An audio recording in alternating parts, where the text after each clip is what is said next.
हैरान होता है। वो कहता है तुम पूरे 200 साल बाद मुझसे मिलने के लिए आए हो, तुमने मुझे ढूंढा कैसे? मॉरिस कहता है कि मैंने तुम्हें बनाया है, तुम्हें ढूंढना मेरे लिए कोई बड़ी बात नहीं थी। मॉरिस उसे अवेयर करता है कि जिस तरह वो पब्लिकली सबको बताता है कि वो एक वैम्पायर है, इससे दूसरे वैम्पायर्स खुश नहीं है, वो उसे मारना चाहते हैं। और साथ ही साथ वो उसे ये भी बताता है कि उसका जो नया गाना आया था, उस गाने में जो म्यूजिक है उसने आकाशा को जगा दिया है। यानी कि आकाशा भी अब इस दुनिया में आ चुकी है, जो कि पत्थर की मूर्ति थी, जिसके हाथ से आज से कई 100 साल पहले लेस्टेट ने रक्त पिया था। यहाँ पर मॉरिस उसे कहता है कि तुम्हें अपने इस कॉन्सर्ट को कैंसिल करना पड़ेगा, लेकिन लेस्टेट ऐसा करने से मना कर देता है। वहीं दूसरी तरफ उस क्लब में जहाँ पर सारे वैम्पायर्स आते हैं, जिसका नाम एडमिरल्स आर्म्स है, वहाँ पर आकाशा जाती है क्योंकि वो लेस्टेट को ढूंढ रही होती है।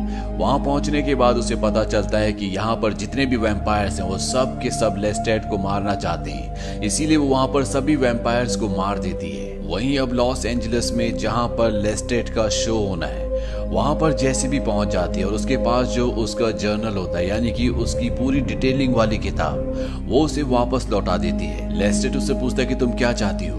वो लेस्टेट को बताती है कि मैं भी तुम्हारी तरह बनना चाहती हूँ, ताकि हमेशा तुम्हारे साथ रह सकूं और जो कुछ भी मैं आज तक नहीं जान पाई, जो मैं जानना चाहती हूँ, वो सब कुछ मैं जान सकूं। लेस्टेट उसे कहता है कि शायद तुम्हें अभी वैम्पायर्स की सच्चाई नहीं पता, और वो उसे अपने साथ बाहर ले जाता है जहां पर पार्क की बेंच पर एक लेडी बैठी होती है। लेस्टेट उसके पास जाता है और उसकी गर्दन पर अपने दांत गड़ाकर उसका खून पी जाता है। जैसी इस बात से पूरी तरह से डर जाती है। लेस्टेट उसके पास जाता है, उससे पूछता है कि तुम अब भी हमारी तरह बनना चाहती हो? जैसी उसकी बात का कोई जवाब नहीं दे पाती और लेस्टेट वहां से अपना शो करने के लिए चला जाता है। वहां पर लाखों की भीड़ उसे देखने के लिए आई होती है क्योंकि वो बहुत ही पॉपुलर सिंगर है, और जब वो परफॉर्म कर रहा होता है तभी कुछ वैम्पायर्स उसके ऊपर हमला कर देते हैं और वहां पर मॉरिस आ जाता है जो उसकी जान बचाता है। इसके बाद ये दोनों उन वैम्पायर्स से लड़ते हैं और तभी स्टेज के बीचों बीच एक ब्लास्ट होता है जहां से आकाशा निकलती है, जो कभी मूर्ति हुआ करती थी, जिसका आज से कई 100 साल पहले लेस्टेट ने खून भी पिया था, और वो लेस्टेट को यहाँ से अपने साथ लेकर उड़ जाती है। वो लेस्टेट से कहती है कि तुम मुझसे कभी मत डरना, तुम्हारी सारी इच्छाएं पूरी होंगी, हम दोनों एक साथ मिलकर अनंत काल तक राज करेंगे, हम एक दूसरे के साथी बनेंगे, हम अंधेरों में नहीं छुपेंगे बल्कि उजाले में सबके सामने रहेंगे, जैसा कि तुम चाहते हो। हजारों साल पहले मैं ऐसी जिंदगी जी चुकी हूँ जब मेरे पास मेरा राजा था, पर अब वो नहीं रहा, इसीलिए तुम ही मेरे राजा हो। और इसके बाद ये दोनों के दोनों एक दूसरे का रक्त पीते हैं, एक दूसरे के साथ समय व्यतीत करते हैं, जिससे लेस्टेट पूरी तरह से उसके काबू में होता है। पर आकाशा का रक्त पीने के बाद वो पहले से भी ज्यादा शक्तिशाली हो गया है। साथ ही साथ वो धूप की रोशनी में भी जा सकता है, जो कि दूसरे वैम्पायर्स नहीं कर सकते। वहीं जेसी को दिखाया जाता है जो आज कई सालों के बाद अपनी आंट के घर पर आई है। ये घर बार बार उसे सपनों में आता है और तभी उसकी आंट वहां पर आती है। वो आज भी उतनी जवान होती है जितना आखिरी बार बचपन में जेसी ने उन्हें देखा था, और वो जेसी को बताती है कि जब आकाशा मुझे अपने साथ ले गई थी, उसने मुझे वैम्पायर बनाया, उससे पहले मैं एक बच्चे को जन्म दे चुकी थी, और मेरे बच्चे का आगे चलकर जो भी परिवार बना वो सब के सब इंसान थे, और तुम भी उन्हीं में से एक हो। और इसके बाद वो अपने फैमिली ट्री को जेसी को दिखाती है। अब यहाँ पर और भी वैम्पायर्स आ जाते हैं, जैसे कि आंट उन सबको कहती है कि अगर हमें इंसानों की इस दुनिया को बचाना है तो हमें किसी भी तरह से आकाशा को खत्म करना होगा, और वो ऐसा इसलिए चाहती है क्योंकि उसका परिवार भी इंसानों का परिवार था, और आज भी जैसी जो कि उसके परिवार का हिस्सा है वो भी एक इंसान है। सारे वैम्पायर्स अब आकाशा को मारना चाहते हैं, लेकिन वैम्पायर्स कहते हैं कि उसे मारना इतना आसान नहीं होगा, और जो भी उसका आखिरी रक्त पिएगा उसे भी मरना होगा।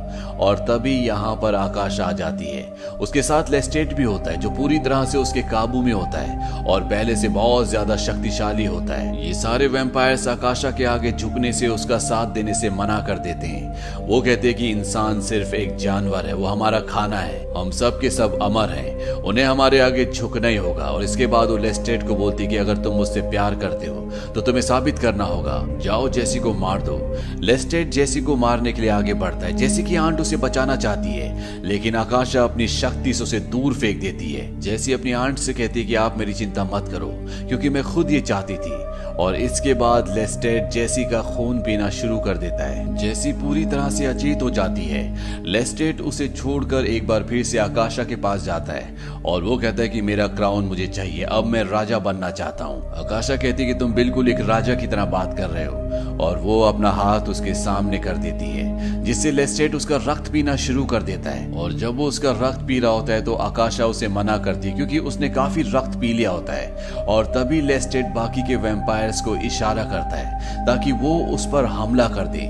दरअसल जब लेस्टेट ने जेसी का रक्त पिया था तो वो आकाशा की मदहोशी से, जो उसे उसका रक्त पीने के बाद चढ़ गई थी, उससे पूरी तरह से बाहर आ गया था। इसीलिए अब वो भी आकाशा को खत्म करना चाहता है, और अब सारे के सारे वैम्पायर्स एक साथ आकाशा के ऊपर हमला कर देते हैं। उसका काफी रक्त निकल चुका होता है, इसीलिए वो पहले से कमजोर हो चुकी है। हालांकि वो अपनी शक्ति से एक वैम्पायर को धूप में फेंक देती है, जिससे वहीं पर जल जाता है। इसके बाद वो एक और वैम्पायर के साथ ऐसे ही करती है, पर वो वैम्पायर आकाशा का काफी रक्त पी चुकी होती है, इसीलिए धूप में उसका शरीर नहीं जलता, और एक बार फिर से वो उस पर हमला कर देती है। यहाँ पर सभी वैम्पायर्स उसका काफी रक्त पी चुके होते हैं, और अब लेस्टेट आता और वो उसका रक्त पीकर उसे पूरी तरह से खत्म करना चाहता है। पर तभी जैसे कि आंट मेहरेट उसे रोकती है और वो खुद उसका रक्त पीना शुरू कर देती है। वो उसका पूरा रक्त पी लेती है, और इसके बाद दिखाया जाता है कि आकाशा का शरीर राख बनकर उड़ना शुरू हो जाता है, यानी कि वो खत्म हो चुकी है। और जैसे कि आंट मेहरेट, जिसने उसका आखिरी रक्त पिया था, अब वो पत्थर की एक मूर्ति बन चुकी है, जैसे कभी आकाशा थी। मॉरिस कहता है कि जिंदा है, ये मरी नहीं है, ये गहरी नींद में है, और अब ये क्वीन ऑफ डैम्ड है। वहीं लेस्टेट जेसी, जो कि पूरी तरह से अचेत होती है, उसे अपना रक्त पिलाता है, जिससे वो एक बार फिर से जिंदा हो जाती है। पर अब वो इंसान नहीं है, बल्कि वो भी एक वैम्पायर बन चुकी है, जैसा कि वो चाहती थी।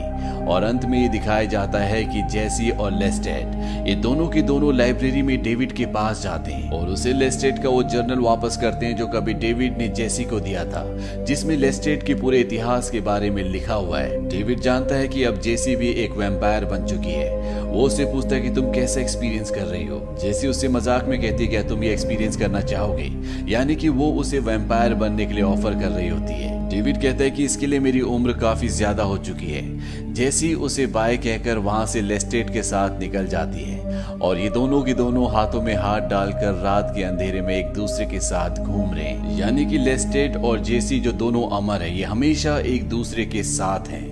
और इसी के साथ ये फिल्म, ये कहानी यहीं पर खत्म हो जाती है। ये मूवी ईयर 2002 में रिलीज हुई थी। IMDb पर इसकी रेटिंग है 5.3। इस मूवी का बजट था $35 मिलियन, और बॉक्स ऑफिस पर इसने कमाई की थी $45 मिलियन की। हालांकि ये movie interview with the vampire का सेकंड पार्ट है, लेकिन ये फर्स्ट पार्ट से किसी भी तरह से कनेक्टेड नहीं है। उम्मीद करते हैं कि ये कहानी आपको पसंद आई होगी।